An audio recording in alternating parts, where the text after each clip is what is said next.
அன்பான இறைமக்களே, இன்று Bible reading பிளானின் 142வது நாள். இன்று நாம் வாசித்து அறிய இருக்கிற விவிலிய பகுதி திருப்பாடல்கள் அதிகாரம் 85 முதல் 88 வரை. திருப்பாடல்கள் அதிகாரம் 85. நாட்டின் நலனுக்காக மன்றாடல். ஆண்டவரே, உமது நாட்டின் மீது அருள் கூர்ந்தீர். யாக்கோபினரை முன்னைய நன்னிலைக்கு கொணர்ந்தீர். உமது மக்களின் குற்றத்தை மன்னித்தீர். அவர்களின் பாவங்கள் அனைத்தையும் மறைத்து விட்டீர். சினம் முழுவதையும் அடக்கி கொண்டீர். கடும் சீற்றம் கொள்வதை விலக்கி கொண்டீர். இம்மீட்பராம் கடவுளே, எங்களை முன்னைய நன்னிலைக்கு கொணர்ந்தருளும். எங்கள் மீது உமக்குள்ள சினத்தை அகற்றி கொள்ளும். என்றென்றுமா எங்கள் மேல் நீர் சினம் கொள்வீர்? தலைமுறை தோறுமா உமது கோபம் நீடிக்கும்? மக்கள் உம்மில் மகிழ்வுறுமாறு எங்களுக்கு புத்துயிர் அளிக்க மாட்டீரோ? ஆண்டவரே, உமது பேரன்பை எங்களுக்கு காட்டி அருளும். உமது மீட்பையும் எங்களுக்கு தந்தருளும். ஆண்டவராம் இறைவன் உரைப்பதை கேட்பேன். தம் மக்களுக்கு, தம் பற்றுமிகு அடியாருக்கு நிறைவாழ்வை அவர் வாக்களிக்கின்றார். அவர்களோ மடமைக்கு திரும்பி செல்லலாகாது. அவருக்கு அஞ்சு நடப்போருக்கு அவரது மீட்பு அண்மையில் உள்ளது என்பது உறுதி. நம் நாட்டில் அவரது மாட்சி குடிகொள்ளும். பேரன்பும் உண்மையும் ஒன்றையொன்று சந்திக்கும். நீதியும் நிறைவாழ்வும் ஒன்றையொன்று முத்தமிடும். மண்ணினின்று உண்மை முளைத்தெழும். விண்ணினின்று நீதி கீழ் நோக்கும். நல்லதையே ஆண்டவர் அருள்வார். நல்விளைவை நம் நாடு நல்கும். நீதி அவர் முன் செல்லும். அவர் தம் அடிசுவடுகளுக்கு வழிவகுக்கும். திருப்பாடல்கள் அதிகாரம் 86. உதவிக்காக வேண்டல். ஆண்டவரே, எனக்கு செவிசாய்த்து பதில் அளியும். ஏனெனில் நான் எளியவன், வறியவன். என் உயிரை காத்தருளும். ஏனெனில் நான் உம்மீது பற்றுடையவன். ஊழியனை காத்தருளும். நீரே என் கடவுள். நான் உம்மீது நம்பிக்கை கொண்டுள்ளேன்.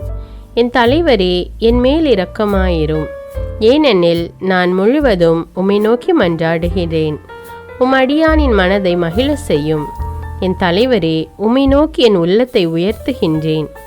ஏனெனில் என் தலைவரே, நீர் நல்லவர், மன்னிப்பவர்.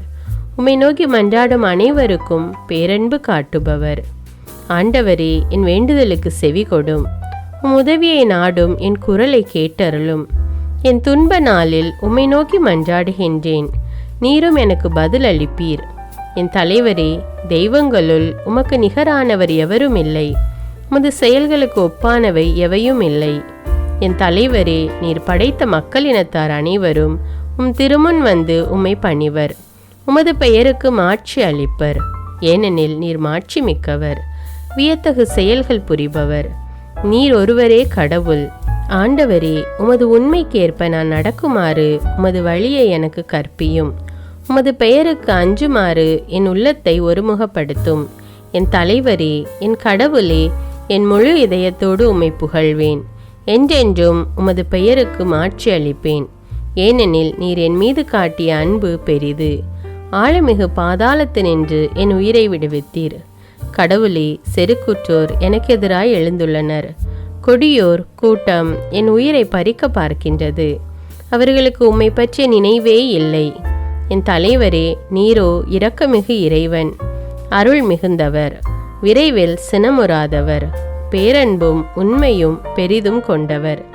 என்னை கண்ணோக்கி என் மீது இரங்கும். அடியானுக்கு ஆற்றலை தாரும். அடியாளின் மகனை காப்பாற்றும். நன்மைதனத்தின் அடையாளம் ஒன்றை எனக்கு அருளும். என் எதிரிகள் அதை கண்டு நாணுவர். ஏனெனில் ஆண்டவராகிய நீர்தாமே எனக்கு துணை செய்து ஆறுதல் அளித்துள்ளீர். திருப்பாடல்கள் அதிகாரம் 87. பெருமைமிகு எருசலேம். நகரின் அடித்தளம் திருமலைகளின் மீது அமைந்துள்ளது. யாக்கோபின் உறைவிடங்கள் அனைத்தையும் விட ஆண்டவர் சியோன் நகர வாயில்களை விரும்புகின்றார். கடவுளின் நகரே, உன்னை பற்றி மேன்மையானவை பேசப்படுகின்றன. எகிப்தையும் பாபிலோனையும் என்னை அறிந்தவைகளாக கொள்வேன். பெலிஸ்தியர், தீர் மற்றும் எத்தியோப்பியா நாட்டினரை குறித்து இவர்கள் இங்கேயே பிறந்தவர்கள் என்று கூறப்படும். இங்கேதான் எல்லோரும் பிறந்தனர். உன்னதர் தாமே அதை நிலைநாட்டியுள்ளார் என்று சியோனை பற்றி சொல்லப்படும். மக்களினங்களின் பெயர்களை பதிவு செய்யும் போது இவர் இங்கேதான் பிறந்தார் என ஆண்டவர் எழுதுவார். ஆடல் வல்லாருடன் பாடுவோரும் சேர்ந்து எங்கள் நலன்களின் ஊற்று உன்னிடமே உள்ளது, எல்லோரின் உறைவிடமும் உன்னிடமே உள்ளது என்பர். திருப்பாடல்கள் அதிகாரம் 88. உதவிக்காக வேண்டல். ஆண்டவரே, என் மீட்பின் கடவுளே, பகலில் கதறுகிறேன், இரவில் உமது முன்னிலையில் புலம்புகின்றேன்.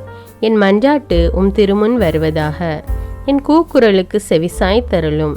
ஏனெனில் என் உள்ளம் துன்பத்தால் நிறைந்துள்ளது, என் உயிர் பாதாளத்தை நெருங்கிவிட்டது. படுகுழிக்குள் இறங்குவோருள் ஒருவராக நானும் கணிக்கப்படுகின்றேன்.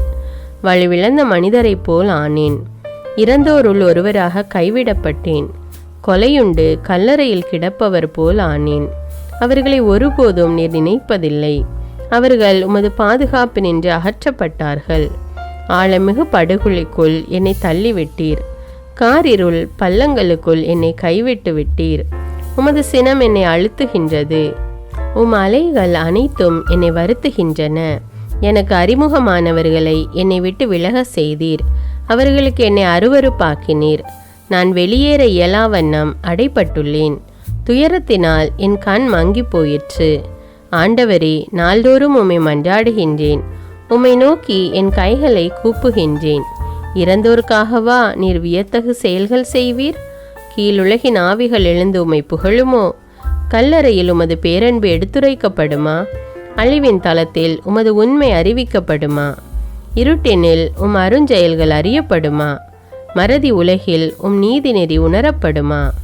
ஆண்டவரே, நானோ உம்மை நோக்கி கதறுகின்றேன். காலையில் உம்மை நோக்கி மன்றாடுகின்றேன்.